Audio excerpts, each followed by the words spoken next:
que eu subestimei o CEA quando eu fui fazer ele. É uma pessoa que realmente vai trabalhar com um público, né, vai mexer com investimento especificamente, ela tem que saber pelo menos o básico daquilo ali. Olhei o conteúdo ali, não, beleza, isso aqui e tal, fiz uns simuladinhos ali, falei, vou lá fazer a prova. Legal. Fiz a prova, não passei. Aí eu falei, conheci a prova, acho que isso é muito legal, importante. A prova é legal. Cara, faz a prova para você conhecer a prova. Porque você pode estar fazendo um simulado que ele é totalmente diferente. Exato. Então, assim, faz a prova, conhece a prova. Aí, beleza, voltei. Falei, agora eu vou estudar. Peguei para estudar, fiz a prova, passei na risca. Mas passei, isso não importa, isso não interfere. Exato. E agora o próximo passo... Não pode parar, né? Eu quero tirar uma nova certificação, que é o CFP, porque para quem trabalha no mercado de investimentos, principalmente dentro de instituição, é um divisor de águas. Sim, é um divisor de CFP. águas. Ele tira você do limbo. Exato. Você passa a ser notado quando você tem o CFP. Então, acho que, assim, é muito importante. O mercado olha para você de um jeito diferente quando você tem o CFP. Eu estou aqui com o Marcelo Cacciatore, gerente especialista em investimento em uma grande instituição financeira, que eu só não vou falar o nome da instituição, porque ele não veio aqui para falar da instituição e nem em nome da instituição, mas veio aqui para falar sobre carreira.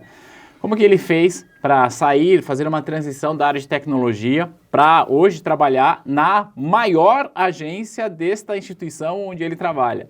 Marcelo, obrigado por você estar aqui, obrigado por você aceitar o convite de bater um papo com a gente. Espero que a gente possa contribuir com quem está nos vendo e nos ouvindo nesse momento. Obrigado, Thiago. Marcelo, quero começar com uma pergunta. Eu apresentei você dizendo que você veio da área de tecnologia, fazendo uma transição para o mercado financeiro. Conta pra gente, como é que foi esse processo que certo dia você resolveu, quero trabalhar no mercado financeiro. Como é que foi esse processo de transição para você sair do TI e vir para o mercado financeiro? Eu me julgo uma pessoa muito curiosa. Legal. Né?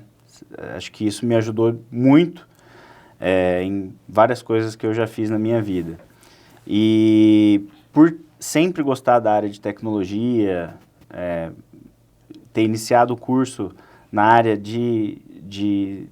na verdade, assim, eu fiz engenharia de computação, mas não cheguei a formar. Legal. Né? Então, assim, eu gostava muito da área de tecnologia, trabalhava, tinha uma representação de automação comercial, trabalhava mais com bar e restaurante lá na minha cidade. E acho que é uma coisa que acontece naturalmente quando a pessoa ela é curiosa, ela gosta de tecnologia, uma hora ela acaba sendo atraída para o mercado financeiro, né? E eu tinha feito um curso no primeiro ano de faculdade, um curso desses escritórios que davam curso, aprenda a operar no mercado, aprenda a investir, conheça a renda fixa e tal. E, por curiosidade, fiz um curso, gostei, mas não era o momento, começando a faculdade e tudo mais. Segui minha vida. E um tempo depois, quando eu já estava saturado, eu queria alguma coisa diferente para mim, eu queria poder desenvolver uma carreira, uma possibilidade de alguma coisa que me desse um dinheiro de verdade, né? E aí comecei a olhar com outros olhos para o mercado. Falei, bom, já fiz um curso, deixa eu rever aquele material, deixa eu ver como é que é. E comecei a estudar novamente. Fiz alguns outros cursos, né, paralelo com o trabalho. Ou seja, você mantinha o seu trabalho em TI, mas começou já a estudar mercado financeiro. Comecei a estudar mercado financeiro à noite, em casa. E aí foi um momento meio, sabe, decisivo, assim. Falei, cara, eu já não sou mais tão novo, né? Não. Fala assim, para você escolher uma carreira hoje, fala-se muito dessa questão de transição de carreira. Sim. Há quase 10 anos atrás era diferente. Você falava de fazer uma transição de carreira, a pessoa ia falar que você estava louco, né? E aí, eu decidi, falei, bom, é o mercado financeiro, estudei bastante, já estava um pouco mais maduro naquilo que eu estava estudando, e aí falei, bom, é mercado. E aí, organizei as coisas, né? E acabei passando até uma temporada aqui em São Paulo. conhecendo gente, coworking, pessoal de mercado e tal. E falei, bom, quando eu vim para cá, eu falei, aquele ponto sem retorno, né? Então, daqui só para frente. Na época, foguete não dava ré. É verdade, né? Porque agora dá. Agora dá. E aí, quando eu voltei para Campo Grande, eu voltei no escritório, que eu tinha um relacionamento com o pessoal. Eles estavam fazendo uma troca de instituição na época, escritório de assessoria, e estavam precisando de gente, né? Eles tinham uma área educacional, tinha parte de assessoria, e aí eu falei, beleza, vamos nessa. Encarei o desafio, não tinha carteira, então assim, eu entrei no mercado de assessoria, comecei pelo mercado de assessoria, não vim de banco. Sempre olhei mais para o lado do empreendedorismo, sempre gostei mais Teve uma veia empreendedora, né? da veia empreendedora. Gostei da proposta, falei, vamos lá, né?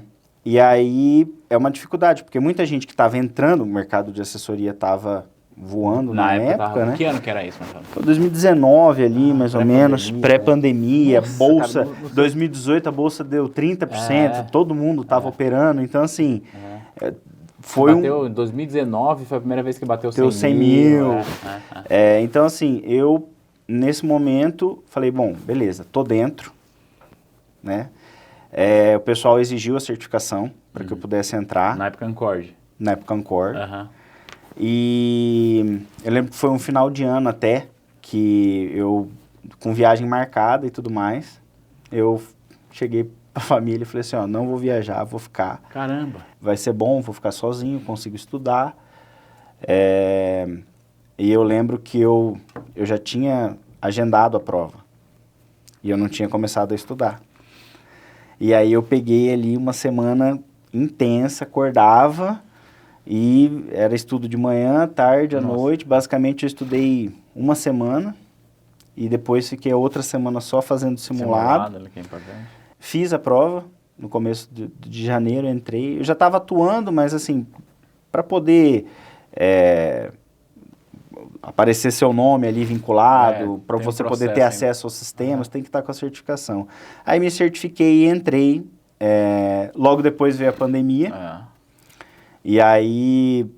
Falei, puta, primeiro desafio, já tenho que montar uma carteira. O cara acabou de passar na prova, passou por 6 circuit breaker em uma semana. Foi intenso. E aí, o tempo passou, as coisas fluíram bem, porque como eu comentei, eu tinha uma representação, né, de automação comercial. Então, eu sempre fui da área comercial. Eu sempre fui... Ajudou e te ajuda até hoje. Me ajuda até hoje. Então, assim, inclusive, mais para frente a gente vai falar isso, mas o trabalho, basicamente... eu sou um especialista em investimentos. Preciso saber vender? Precisa. Legal. O seu trabalho é isso. Você nada mais é do que um vendedor. É isso. Né? Então, acabou que os clientes que eu atendia, alguns donos de empresa, eu consegui levar eles para assessoria, fiquei lá um bom tempo, até receber uma proposta para fazer uma transição de carreira para a instituição que eu estou hoje. Saiu do mundo de assessoria. Saí do mundo da assessoria. E veio para o CLT. Fui para o CLT. Que é um caminho quase que o inverso que muitas pessoas fazem, né? Exatamente. Tem gente que sai do banco. Se bem que, pera lá. A gente precisa levar uma questão temporal.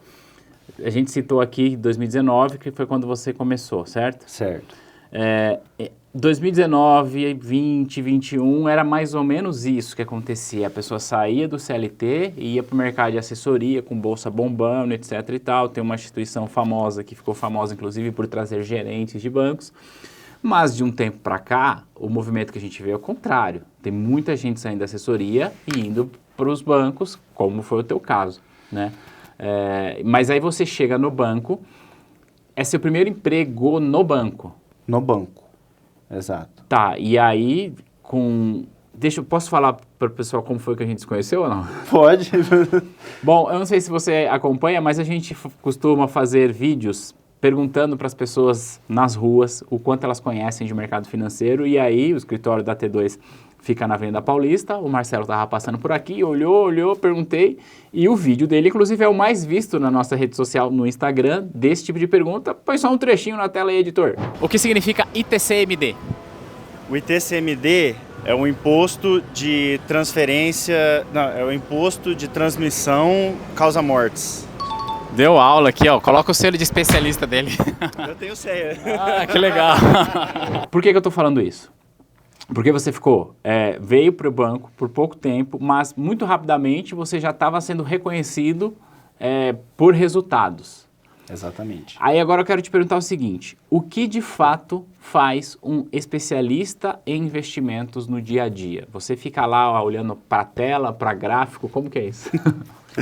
É até uma mudança grande, porque quando a gente está em escritório, a gente olha muito para mercado, né? O assessor, ele tem que fazer muita coisa. Então, ele tem que... aí vai de perfil, né? Mas falando especificamente do meu caso. Sim. Eu gosto muito de bolsa, gosto muito de derivativos.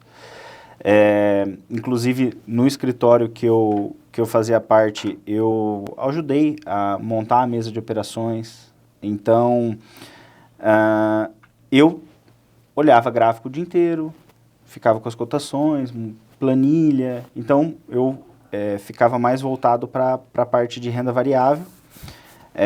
No banco é muito diferente. No banco nem plataforma a gente tem. Só que é uma outra vantagem. Você tem um apoio muito grande de áreas que a pessoa que está ali faz isso o dia inteiro. Então, se um cliente meu hoje, ele quer, por exemplo, comprar a bolsa, fazer uma operação estruturada de renda variável, na hora, eu nem perco tempo mais abrindo cotação, nem nada. Eu só pego o celular, ligo para um trader da mesa e falo, ó, CPF tal, conta tal, liga pro cara, ele quer isso, isso e isso. Ele quer uma carteira assim, ou ele quer um papel assim, ele quer uma operação nesse perfil.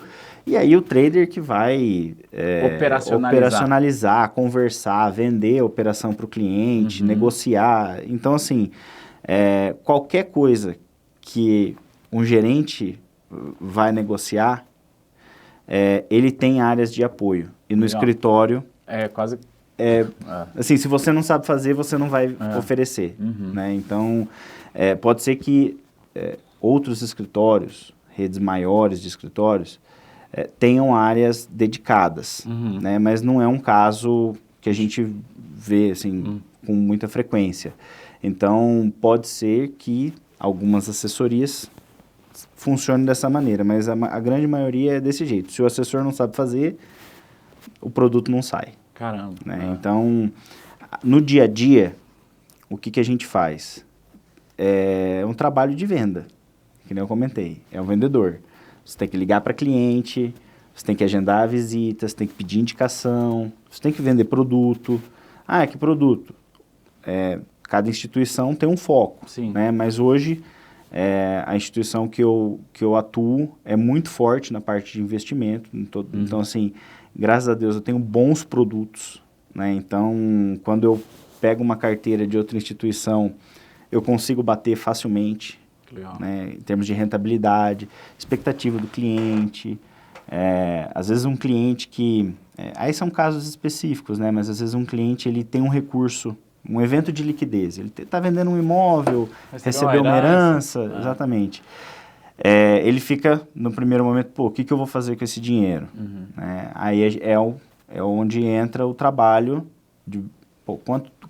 primeiro, estamos falando de quanto? Qual o volume de recursos? Aí a gente monta um planejamento de acordo com aquilo que o cliente precisa. Não, vai entrar um recurso, mas eu preciso honrar uma dívida, quitar um imóvel e tudo mais. A gente monta um planejamento e aí entra com a questão dos produtos. No fim do dia sempre vai ter que ter um produto. Sim, o cliente não vai ficar com o dinheiro 100% em liquidez. Então, basicamente, o que a gente tem que fazer é um trabalho de venda.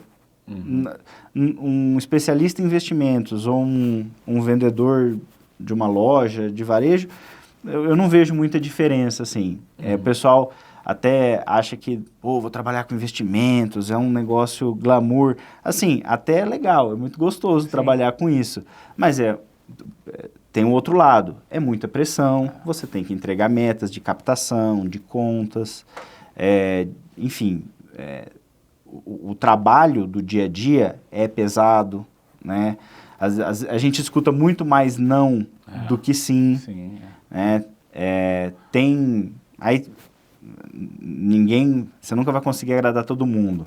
Vão ter os clientes que você vai fazer um excelente trabalho e por um cartão de crédito que deu não autorizado num fim de semana, o cara vai querer soltar para cima de você, querer resgatar, e aí você tem que ir contornando isso. Então, você ter outras habilidades além, né, da certificação, que são soft skills, que são muito falados hoje em dia, né? A pessoa ter uma inteligência emocional, ter resiliência, isso não é conversa furada, tem que ter, porque você tem que saber trabalhar as objeções que vão acontecer no meio do caminho, porque você não é o único gerente que tem no mundo. Que tem bons produtos também. Tem bons produtos. Quanto mais qualificado o cliente, mais assediado ele é. Sim, então você tem que... não é porque eu tirei uma certificação que isso basta. Você tem que continuar estudando, você tem que continuar se atualizando, porque o mercado está aí, o mercado é agressivo.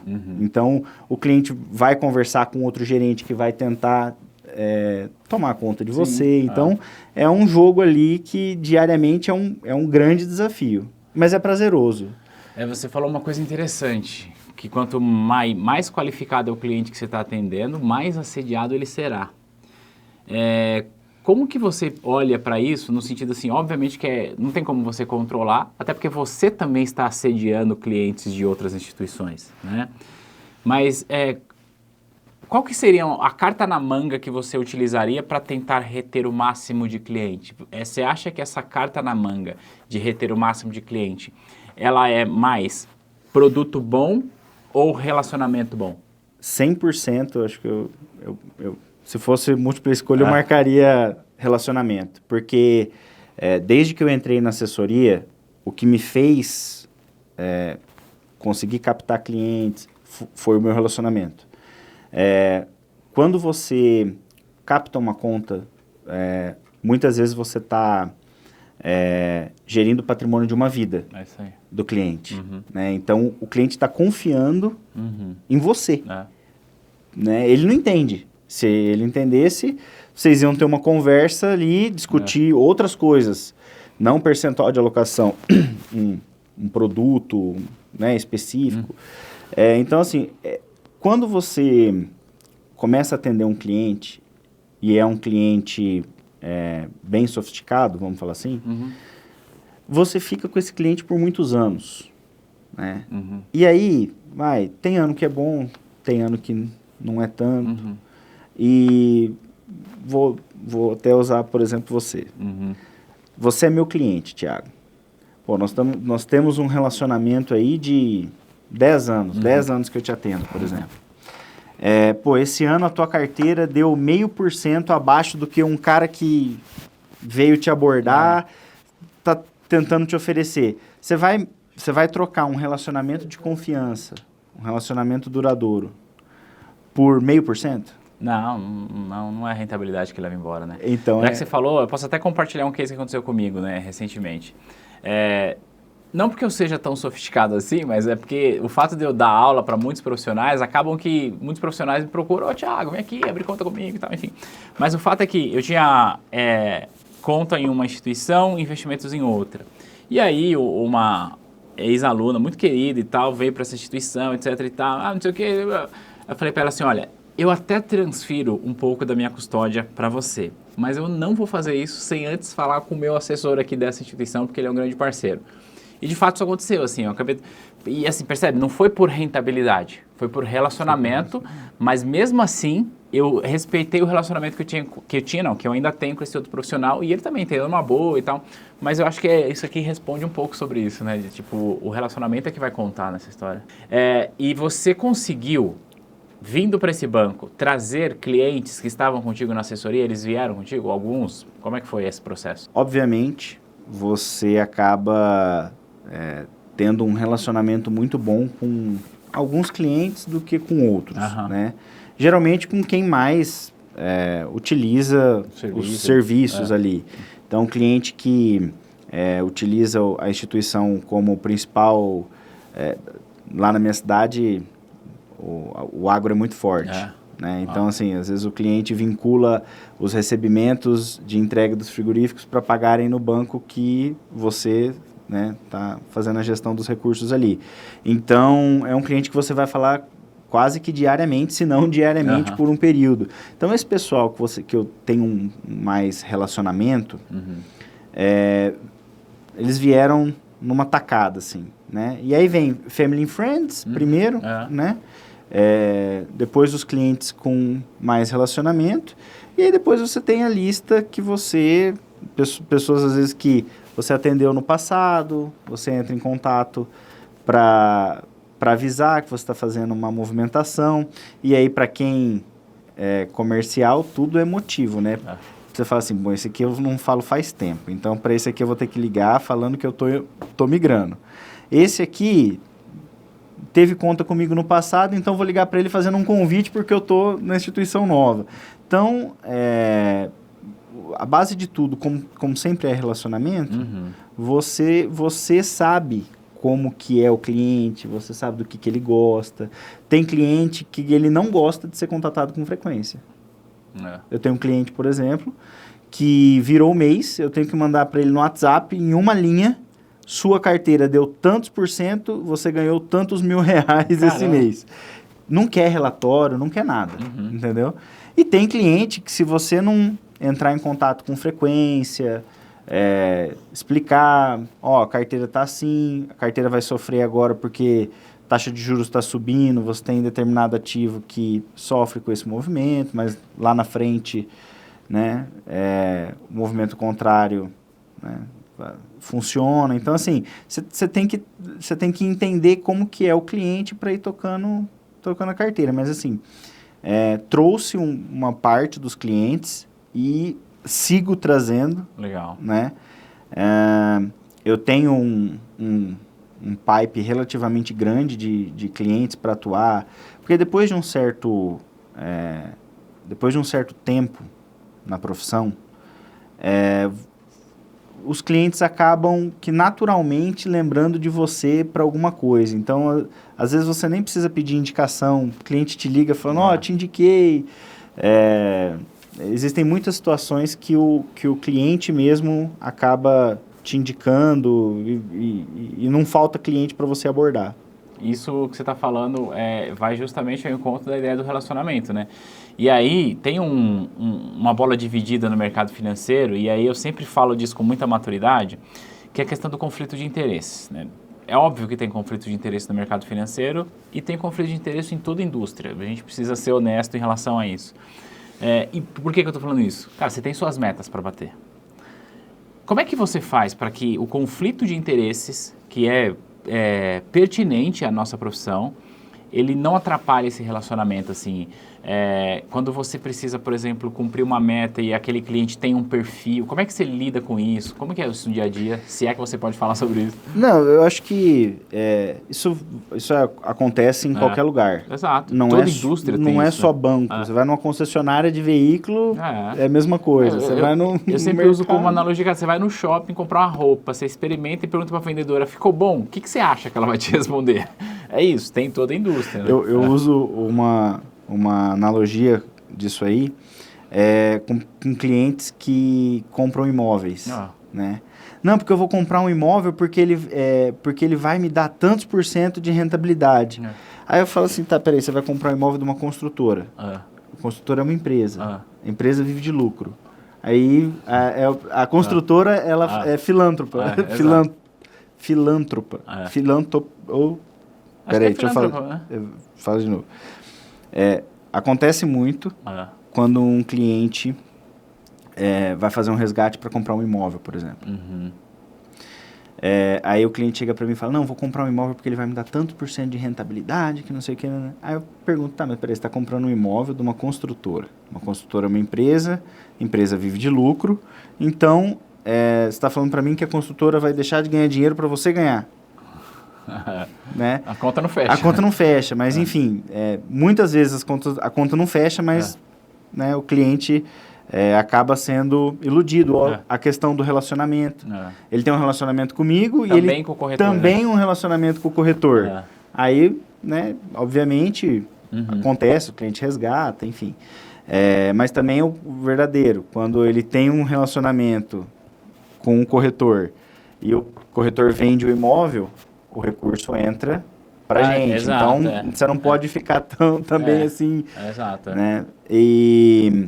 E aí, falando especificamente do conflito de interesse, cada um trabalha de uma maneira. Né? Tem profissional nesse mercado que ele não está nem aí para o cliente. Exato. Ele primeiro quer encher o bolso dele e depois o cliente como fala? Descartável. É só um objeto para ele bater a meta ali, né? Ele acha que o cliente é descartável. Exato. Né? Quanto à questão de bater metas, aí você tem que entender qual que é o seu momento ali dentro da instituição, né? Vai ter algum momento que você vai ter que chegar para um cliente que tem um relacionamento bom contigo e abrir o jogo. E abrir o jogo. Você fala, ó, esse produto aqui eu te entreguei rentabilidade, você não paga uma taxa de administração assim assado, esse produto aqui você não paga nada para ter esse produto aqui em termos de custódia, você pagou só na entrada e tal, só que é o seguinte... Eu estou te ajudando desse lado aqui, eu preciso fazer esse produto aqui pelo menos tanto. Você me ajuda bastante. Se você quiser que eu continue sentado nessa cadeira, você me ajuda com isso. Tem cliente que acaba fazendo, tem cliente que fala, beleza, vou ver, te aviso né? Então, assim, você acaba, ao longo do tempo, percebendo com quais clientes você pode contar ou não, né? Mas, assim, o conflito de interesse, ele existe não só no mercado financeiro, e não adianta o pessoal falar assim, não, porque o gerente de banco, ele tem conflito de interesse, o assessor não tem. Assessor tem, o banco não tem. Gestor tem... Cara, todo mundo tem conflito de interesse. Esse papo de que, não... O fulano tem rabo preso com o banco, esse aqui... Cara, esquece. Conflito de interesse tem em todo lugar. Tem, obviamente que eu não vou citar nomes, mas tem no nosso mercado uma grande instituição que não é nenhuma corretora, só para que fique claro, tá? Mas que, olha, eu te vendo um serviço de consultoria sem conflito de interesses e te cobro uma taxa ok. Mas aí o consultor distribui um fundo da asset do grupo. Então, assim, o cliente está pagando que nem está sabendo. Então, assim...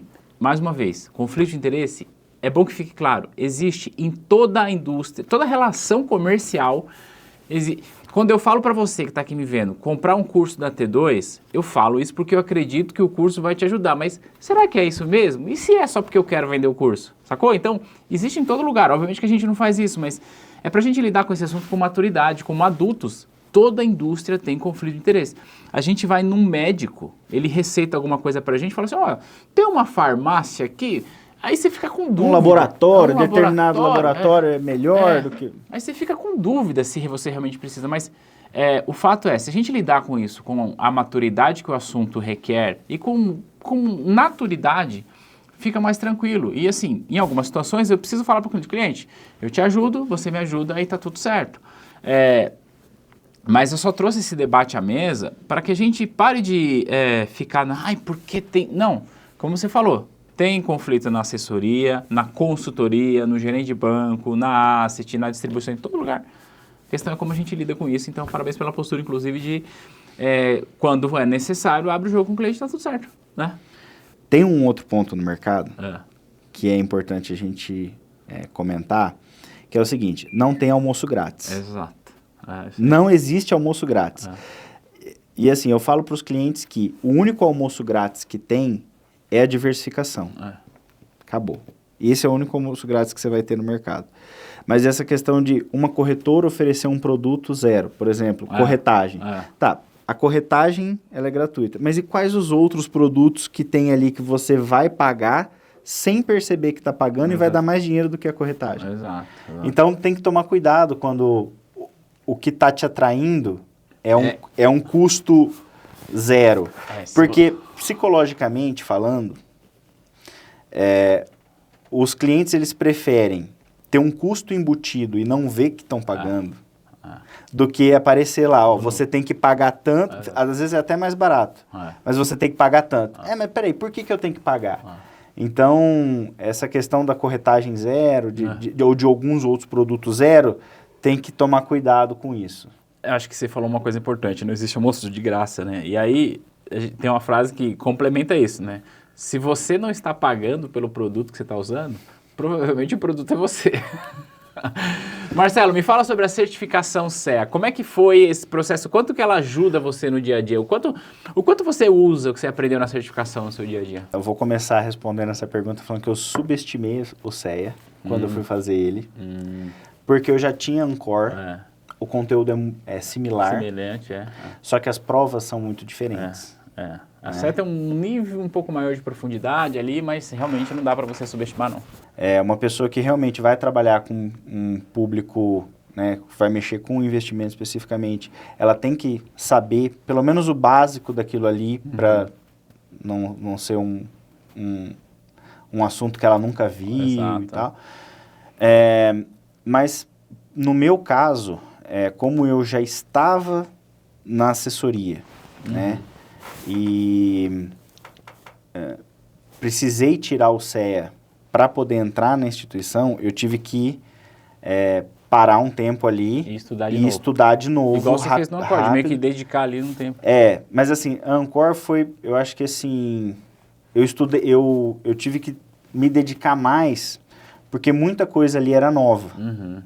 Já no CEA, você fala, não, beleza, isso aqui eu já vi, por exemplo, Sistema Financeiro Nacional. Isso aqui, beleza, só relembrar aqui quem fica em cima de quem manda em quem, como é que funciona e acabou. Parte de derivativos também, não vai mudar. Agora, uma coisa que cai muito, por exemplo, no CEA, é questão de cálculo em cima de título público. Cara, assim, no dia a dia, você está indo, vamos falar que você está trabalhando, você está tirando a certificação para trabalhar numa instituição financeira, para trabalhar com investimentos. Eu acho que título público, assim como LCI e LCA, são coisas muito... triviais, sem sofisticação, sabe? Não tem muita coisa, não tem muito mistério, sabe? Mas no meu caso, eu peguei o conteúdo, olhei, falando do CEA, olhei o conteúdo ali, não, beleza, isso aqui e tal, fiz uns simuladinhos ali, falei, vou lá fazer a prova. Legal. Fiz a prova, não passei. Aí eu falei, conheci a prova, acho que isso é muito legal, importante. A prova é legal. Cara, faz a prova para você conhecer a prova, porque você pode estar fazendo um simulado que ele é totalmente diferente. Então assim, faz a prova, conhece a prova, aí beleza, voltei, falei, agora eu vou estudar. Peguei para estudar, fiz a prova, passei na risca, mas passei, isso não importa, isso não interfere. E agora o próximo passo... Não pode parar, né? Eu quero tirar uma nova certificação, que é o CFP, porque para quem trabalha no mercado de investimentos, principalmente dentro de instituição, é um divisor de águas. Sim, é um divisor de CFP. águas. Ele tira você do limbo. Exato. Você passa a ser notado quando você tem o CFP. Então, acho que, assim, é muito importante. O mercado olha para você de um jeito diferente quando você tem o CFP. Isso é uma coisa que precisa ser dita, né? O processo de estudos não é tão simples, tão trivial, mas, assim, muda completamente o jogo. Mas você falou uma coisa sobre o processo de aprendizagem, que o que você aprendeu estudando para a CEA, até mesmo para a Ancor, o que você aprendeu é mais relevante do que caiu do que ter passado na prova. Foi isso que você quis dizer ou não? Porque, por exemplo, o CFP. Eu já comecei no passado a estudar para o CFP. Não cheguei nem a fazer a prova. E também não avancei muito nos módulos.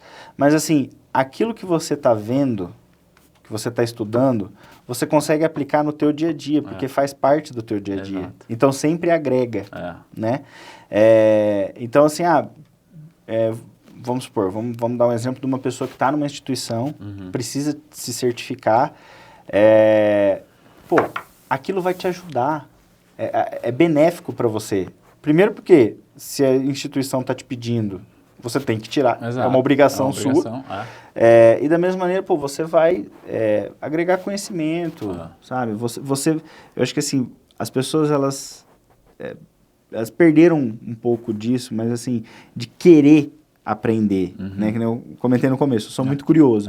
Então, assim, eu sempre fiz muitos cursos, mercado ou fora do mercado, para você evoluir como pessoa, né? Porque, às vezes, eu estou sentado com um cliente para falar sobre a carteira de investimentos dele, mas ali eu estou usando outras coisas. Eu estou usando, às vezes, uma técnica de negociação que eu aprendi num outro curso, eu estou usando alguma outra coisa.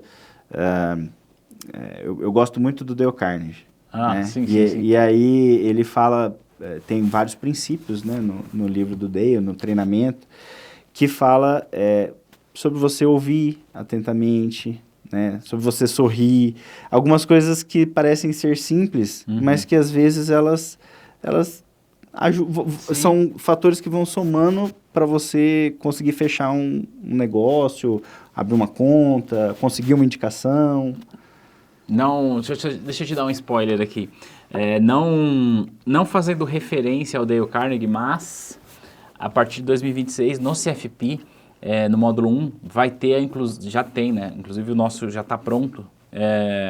Tem a inclusão de um tema que é o tema de engajamento com o cliente. E ali fala-se muito sobre escutativa, sobre investigação apreciativa, coisas que se encontram na literatura e Dale Carnegie é uma referência disso. Então, o que você está dizendo é que o fato de você estudar colocou você em uma condição diferenciada para você alcançar os resultados que você alcançou e não estudar só técnica, né? Não só, tipo, o que significa a inclinação da curva de juro, que isso é importante, mas estudar sobre pessoas, sobre indivíduos, porque no final da história trata-se de relacionamento. No próprio caso do Dale Carnegie, é 100% relacionamento. Exato. Por isso que eu gosto muito disso, né? Dessa questão do relacionamento.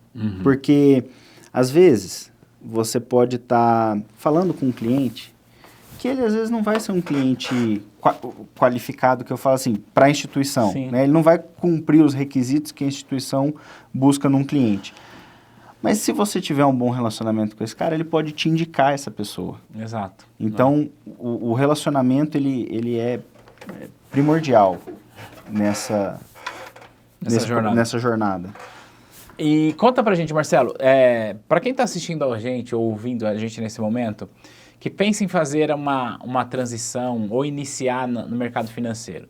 Obviamente que você está nessa instituição há pouco tempo, mas já colhe bons resultados, mas imagine a seguinte situação, se você estivesse entrevistando alguém para trabalhar contigo no banco, o que você gostaria que essa pessoa tivesse como diferencial para você falar, esse cara, essa mulher faz parte do meu time? Qual dica você daria? Falando hoje do banco e de como você tem que entregar o resultado, porque as pessoas acham que assim, não, eu vou fazer o que eu quero. Entenda uma coisa, o banco ele vai te pagar para você fazer o que ele quer. Então, um exemplo, às vezes o banco está lançando um produto novo, um cartão de crédito novo, e você precisa emitir novos cartões.